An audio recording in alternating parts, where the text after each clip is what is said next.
Mum. Hello. Good to see you today. Thank you. Thanks for being here.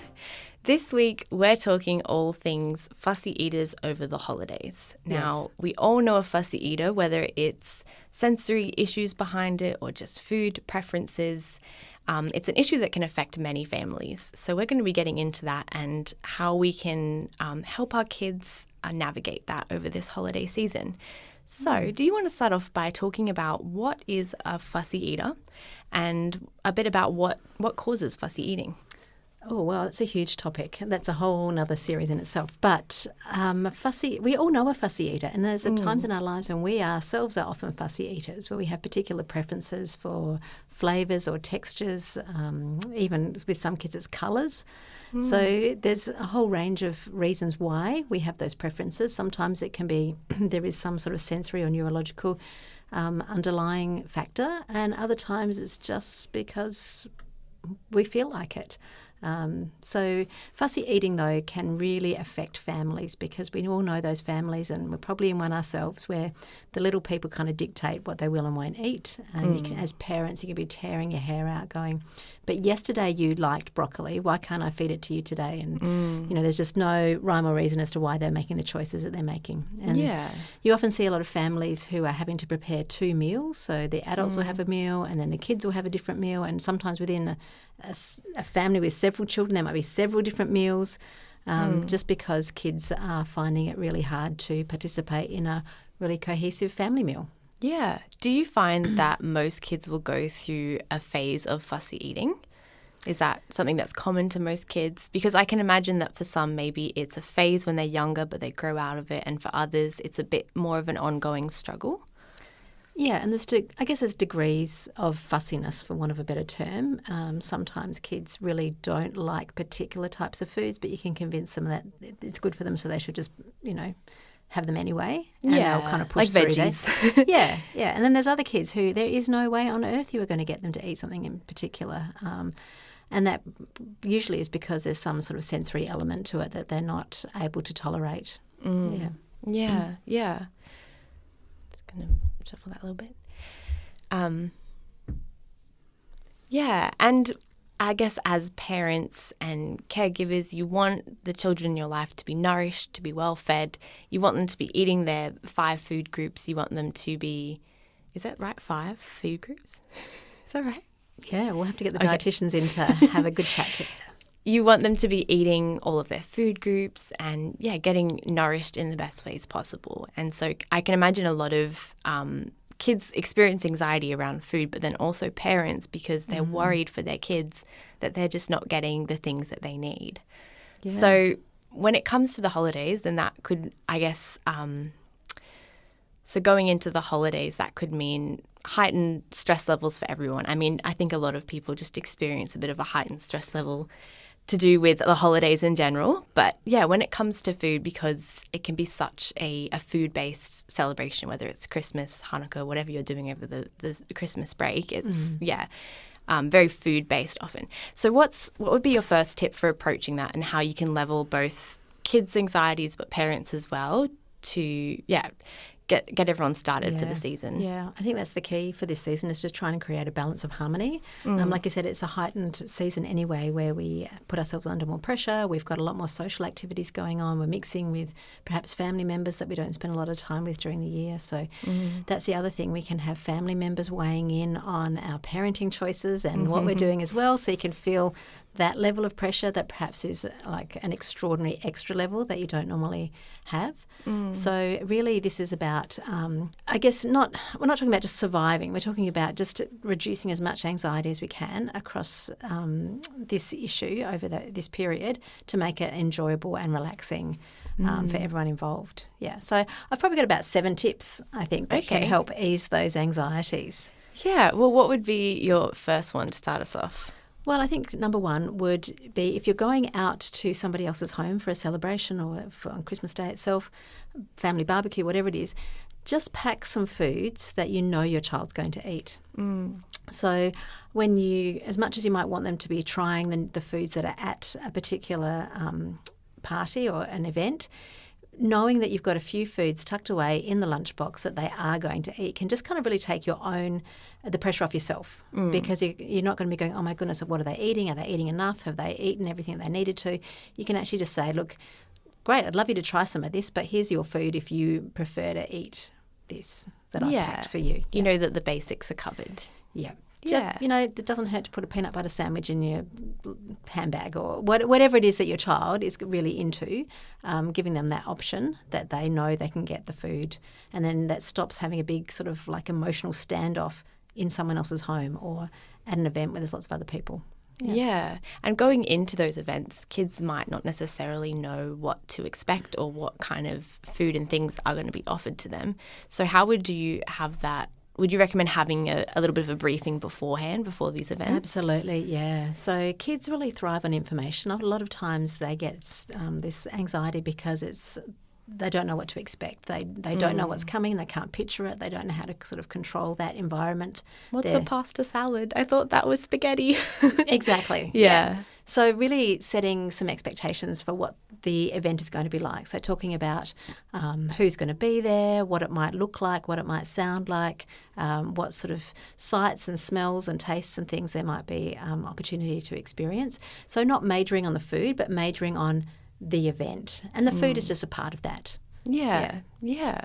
Well, that's good. So having familiar food set aside, and then also just going into it, having that discussion to set expectations. Yeah. What would be another step in that process? I guess part of that is actually with the foods is letting them know what flavours might taste like as well. You know, we have some new, there's some other flavours that kind of come out at Christmas that we don't necessarily experience really routinely during the rest of the year. Like so nutmeg and ginger and those kind of things. Yeah. So just talking about what those things might taste like and just approaching it with a sense of curiosity, not saying this is definitely going to be here and you must try it, but like we might have an opportunity to taste some of these different things. Yeah. So that's part of the expectation. But I guess the other thing is because the holiday season called Christmas is so much more than food. But as you said, food is a big part of it. We want to make sure that we're including the kids and everyone in all of the non-eating elements of it. So rather than majoring on what is the child going to eat or what am I going to feed the child, just really help your child get involved in, you know, maybe setting the table, arranging some centerpieces, folding some napkins, decorating. So allowing them to be part of that. I guess it sounds like a food celebration, but it's not about the actual food. It's about what goes on around the food, and just letting them participate in that can be really, really helpful. Yeah, definitely. That's a fond memory of mine is pulling out the special Christmas tablecloth and the little napkin holders and all those little touches that make it feel like Christmas. Yeah, it's the special candles and all the little bits and pieces that you might be using. And if you haven't got those, then actually make some with your child, or let them take them shopping for some little cheap decorations for the table, and allow them to choose what they want and how they want to decorate it. Yeah, that's a great way to help them feel involved without the pressure of food expectations. Yeah, that's really good. So when it comes to you're sitting at the table and it's time to try those new foods, how would you recommend approaching that? Well, I think you have to be guided by what you would normally do. But if what you normally do creates a bit of tension and anxiety, then it's okay to give it a miss.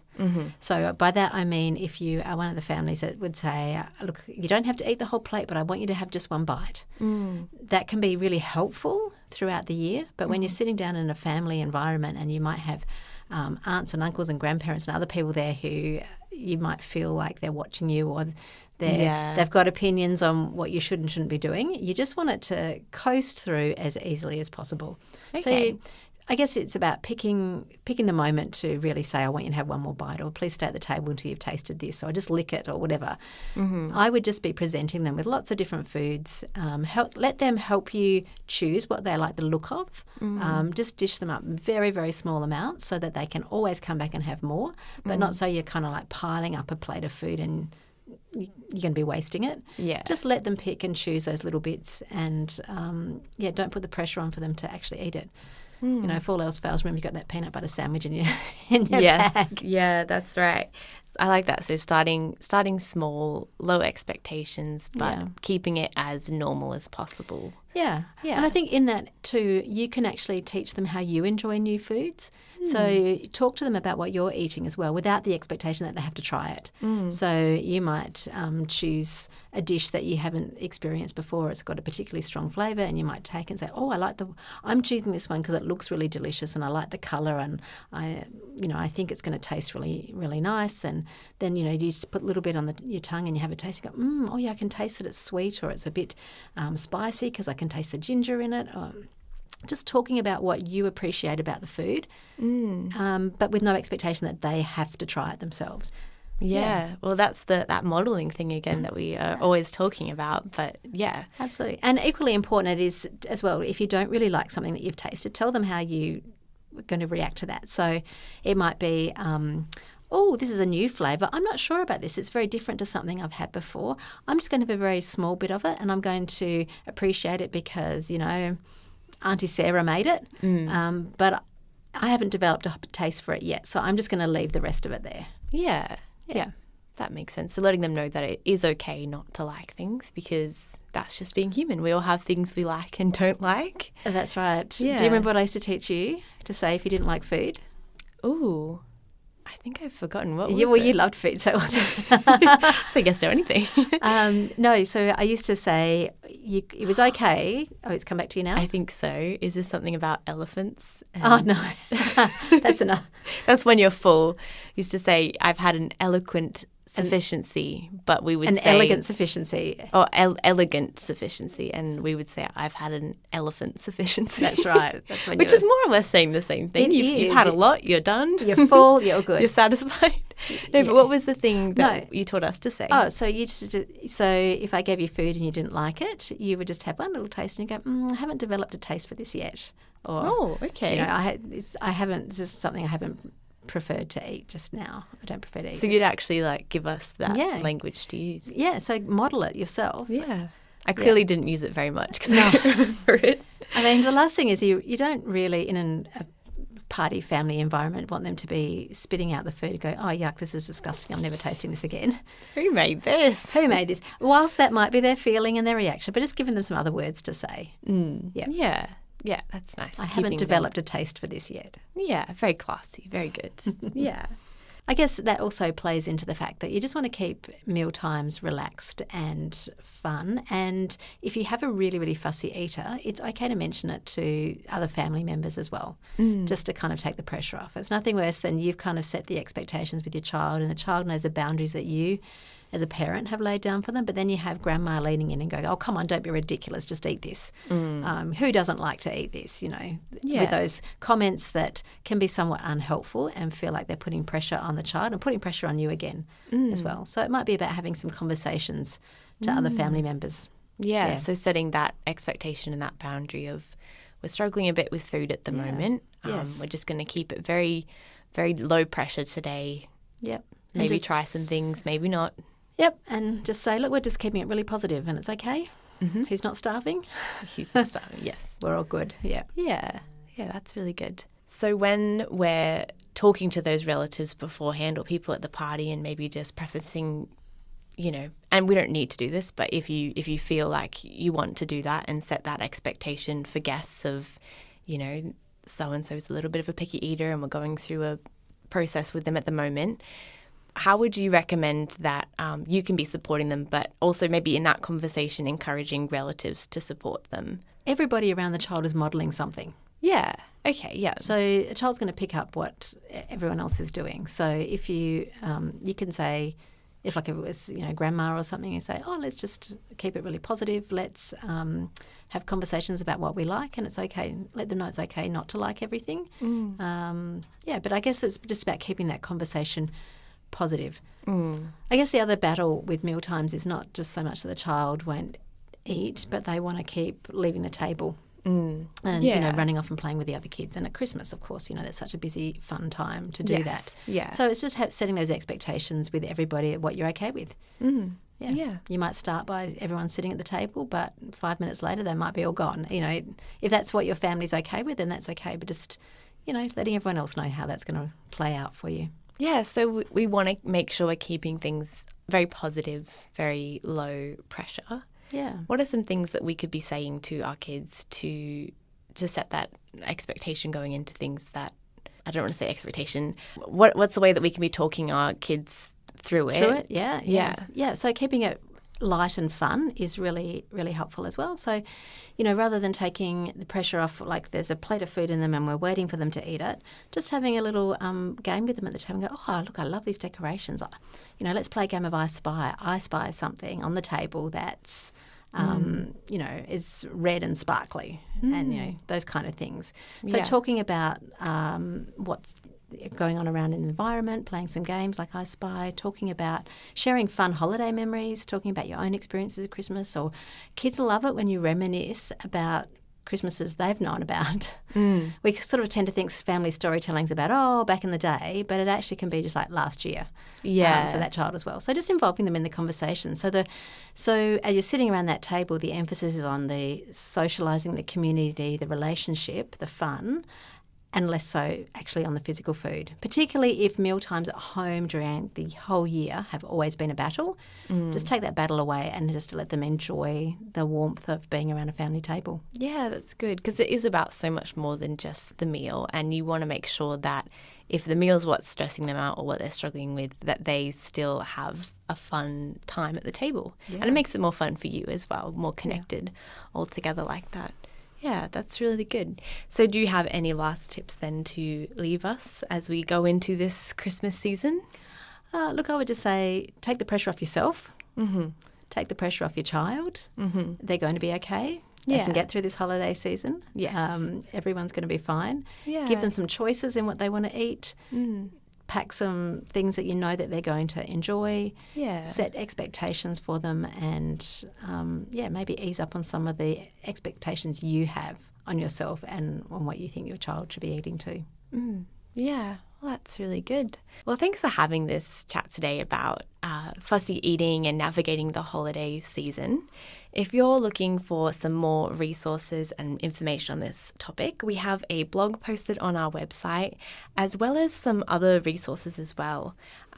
So we've got a resources tab on our page, which you can check out, where we will post resources relevant to the blog's topics that we've been discussing and such things. Actually, for this one, if your child is a fussy eater, we have the ultimate guide for working with picky eaters. Yeah. So it's a really great resource. It's got lots of advice if you are struggling with a child who really is very difficult to engage with food. We've got some tips and strategies there. So, check that one out. Yeah, great. Well, thanks for tuning in today, and we hope you have a great week.